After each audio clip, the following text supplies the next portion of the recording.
ದರ್ಶನ್ ಮಾಫಿ ಸಾಕ್ಷಿ ಪ್ರಕರಣಕ್ಕೆ ಇದೀಗ big twist ಸಿಗ್ತಾ ಇದೆ. ಜೈಲಿನಲ್ಲಿ ಅಪ್ರೂವರ್ ಪ್ರದೋಷ್ಗೆ ಪ್ರತ್ಯೇಕ ವ್ಯವಸ್ಥೆಯನ್ನ ಮಾಡಿಕೊಡಲಾಗ್ತಾ ಇದೆ.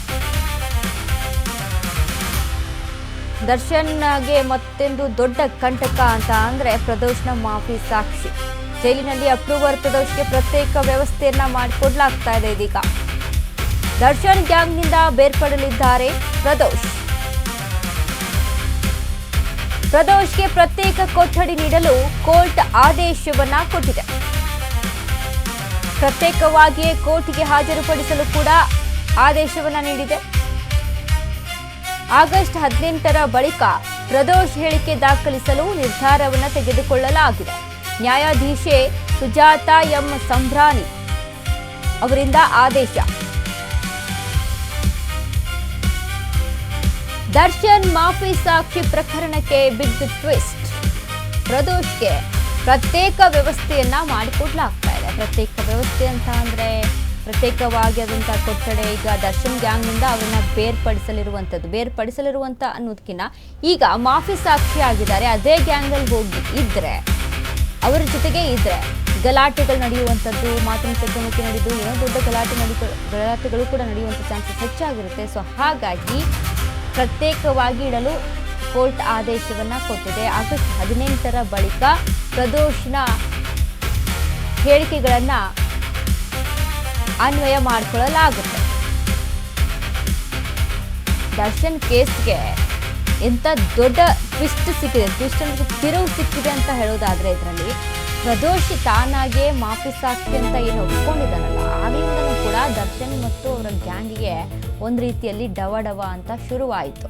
ಯಾಕಂತ ಅಂದ್ರೆ ಈಗ ಕ್ರೈಮ್ ಮಾಡಿದವ್ರೆ ಆ ಕ್ರೈಮ್ ಮಾಡಿದಂಥ ಗ್ಯಾಂಗ್ನ ಒಬ್ಬರೇ ಅಲ್ಲಿ ಬಂದು ನಾವು ಮಾಡಿದ ನಿಜ, ಈ ರೀತಿಯಾಗಿ ನಾವೆಲ್ಲರೂ ಸೇರ್ಕೊಂಡು ಕ್ರೈಮ್ ಆಗಿದೆ ಅಂತ ಒಪ್ಕೊಂಡ್ಬಿಟ್ರೆ ಅಲ್ಲಿ ಆಲ್ರೆಡಿ ಅಂದರೆ ಮುಂದಿನಾಗಿ ಕಾನೂನಾತ್ಮಕ ಹೋರಾಟಗಳು ನಡೆಸೋದಕ್ಕೆ ಅಥವಾ ಕಾನೂನಾತ್ಮಕವಾಗಿ ಮುನ್ನಡೆಗೆ ಹೋಗೋದಕ್ಕೆ ಚಾನ್ಸಸ್ಗಳು ತುಂಬ ತೀರಾ ಕಡಿಮೆ ಇರುತ್ತೆ. ಸೊ ಹಾಗಾಗಿ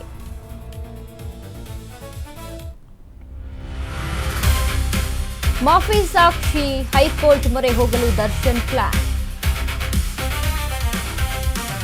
ಮಾಫಿ ಸಾಕ್ಷಿ ವಿಚಾರದಲ್ಲಿ ನಟ ದರ್ಶನ್ಗೆ ಟೆನ್ಷನ್ ಇದೀಗ. ಮುಂದಿನ 1 ವಾರದಲ್ಲಿ ಹೈಕೋರ್ಟ್ಗೆ ದರ್ಶನ್ ಅರ್ಜಿ. ಪ್ರದೋಷ್ ಹೇಳಿಕೆ ದಾಖಲಿಸುವ ಮುನ್ನವೇ ಹೈಕೋರ್ಟ್ಗೆ ದರ್ಶನ್ ಪರ ವಕೀಲರ ಮನವಿ ಪರಿಗಣಿಸಿದ ಸಿಸಿಎಚ್ ಕೋರ್ಟ್. ದರ್ಶನ್ ಮನವಿಯಂತೆ ಪ್ರದೋಷ್ ಹೇಳಿಕೆ ದಾಖಲು ಮುಂದೂಡಿಕೆ.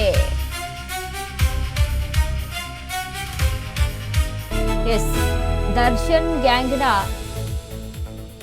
ಪ್ರದೋಷ್ ಹೇಳಿಕೆ ಈಗಾಗಲೇ ಏನ್ ಹೇಳ್ತಾರೆ, ಯಾವ ರೀತಿಯಾಗಿ ಸ್ಟೇಟ್ಮೆಂಟ್ ಕೊಡ್ಬೋದು ಅನ್ನುವಂಥ ನಿಟ್ಟಿನಲ್ಲಿ ದರ್ಶನ್ ಅಂಡ್ ಗ್ಯಾಂಗಿಗೆ ಡವ ಶುರುವಾಗಿದೆ. ಹೀಗಾಗಿ ಮಾಫಿ ಸಾಕ್ಷಿ ಆಗಿರುವಂಥ ಪ್ರದೋಷ್ಗೂ ಕೂಡ ಮುಂದಿನ ದಿನಗಳಲ್ಲಿ ಏನೆಲ್ಲ ಸ್ಟೇಟ್ಮೆಂಟ್ಗಳನ್ನ ಕೊಡಬೇಕು ಎಲ್ಲದರ ಬಗ್ಗೆ ಕೂಡ ಇದೀಗ ಚಿಂತನೆ ನಡೆದಿರುವಂಥದ್ದು. ಈ ಬಗ್ಗೆ ಮತ್ತಷ್ಟು ಅಪ್ಡೇಟ್ಸ್ ಅನ್ನ ಕೊಡ್ತಾರೆ ನಮ್ಮ ಪ್ರತಿನಿಧಿ ಅರುಣ್.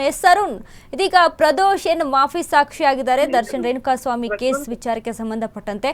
ಸೊ ಏನೆಲ್ಲ ಅಪ್ಡೇಟ್ಸ್ ಸಿಗ್ತಾ ಇದೆ ಅರುಣ್? ಅನಿತಾ, ಏನಂದ್ರೆ ರೇಣುಕಾಸ್ವಾಮಿ ಕೊಲೆ ಪ್ರಕರಣದಲ್ಲಿ ಏನು ಟ್ರಯಲ್ ನಡೀತಾ ಇರುವಂತದ್ದು, ಜೊತೆಗೆ ಮಾಫಿ ಸಾಕ್ಷಿ ಅರ್ಜಿ ವಿಚಾರಣೆ ಸಹ ನಡೀತಾ ಇರುವಂತದ್ದು. ಈ ಹಂತದಲ್ಲಿ ಈಗ ಕೋರ್ಟ್ ಒಂದು ಆದೇಶವನ್ನ ಮಾಡಿರುವಂತದ್ದು. ಅಂದ್ರೆ 1 ವಾರದ ಮಟ್ಟಿಗೆ ಏನು ಮಾಫಿ ಸಾಕ್ಷಿ ಏನು ಆದೇಶವನ್ನ ತಡೆ ಹಿಡಿಯಬೇಕು. ಯಾಕಂದ್ರೆ ನಾವು ಇದನ್ನ ಹೈಕೋರ್ಟ್ ನಲ್ಲಿ ಪ್ರಶ್ನೆ ಮಾಡಬೇಕು. ಯಾಕಂದ್ರೆ ಸೆಷನ್ಸ್ ಕೋರ್ಟ್ ಈಗಾಗಲೇ ಏನು ಮಾಫಿ ಸಾಕ್ಷಿಗೆ ಒಂದು ಆಕ್ಷೇಪಣೆ ಸಲ್ಲಿಸಕ್ಕೆ ಈ ತರ ಏನು ಆರೋಪಿಗಳ ಪರ ವಕೀಲರಿಗೆ ಯಾವುದೇ ರೀತಿಯಾದ ಒಂದು ಅವಕಾಶ ಇಲ್ಲ ಅಂತ ನಿನ್ನೆ ಕೋರ್ಟ್ ಸೂಚನೆ ಕೊಟ್ಟಿತ್ತು.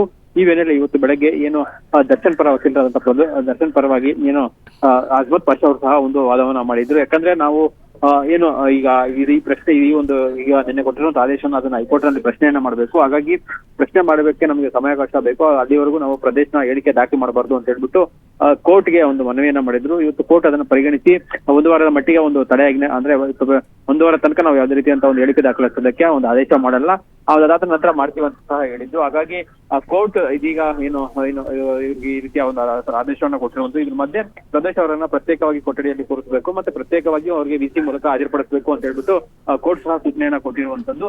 ಸೊ ಹಾಗಾಗಿ ಈಗ ಏನು ಇದರ ಬೆನ್ನಲ್ಲೇ ಈಗ ಅವರು ಏನು ಹೈಕೋರ್ಟ್ ಮೊರೆ ಹೋಗುವ ಸಾಧ್ಯತೆ ಸಹ ಇರುವಂತದ್ದು. ಯಾಕಂದ್ರೆ ಹೈಕೋರ್ಟ್ ನಲ್ಲಿ ಈಗ ಈ ಬಗ್ಗೆ ಪ್ರಶ್ನೆಯನ್ನ ಮಾಡ್ತಾರೆ. ಸೆಷನ್ಸ್ ಕೋರ್ಟ್ ಏನ್ ನಿನ್ನೆ ಕೊಟ್ಟಂತ ತೀರ್ಪೇನಿತ್ತು ಅದನ್ನ ಪ್ರಶ್ನೆ ಮಾಡಿ ಅವರು ಹೈಕೋರ್ಟ್ಗೆ ಹೋಗುವಂತ ಸಾಧ್ಯತೆ ಇರುವಂತದ್ದು ವನಿತಾ.